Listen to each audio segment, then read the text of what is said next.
সম্মানিত মাছ চাষি ভাই বন্ধুরা, আসসালামু আলাইকুম।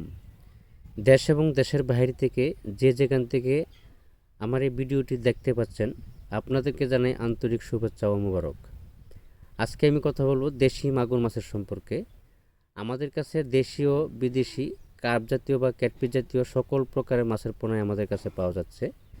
ফার্স্ট গ্রেডিংয়ের মাছের পোনা অর্থাৎ বড় ব্রড মাছ থেকে উৎপাদিত মাছের পোনা আমাদের কাছে পাওয়া যাচ্ছে। যারা চাষ করতে আগ্রহী আমাদের কাছ থেকে এই পোনাগুলো ক্রয় করে নিয়ে অল্প সময়ের ভিতরে মাছগুলো হারভেস্ট করতে পারবেন।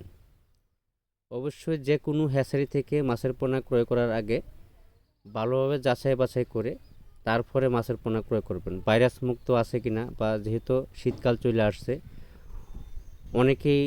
অনেকের মাছ ভাইরাসযুক্ত আছে বা ভাইরাসযুক্ত বা মুক্ত দেখে তারপরে মাছের পোনাগুলো ক্রয় করার চেষ্টা করবেন। আরেকটা কথা হলো,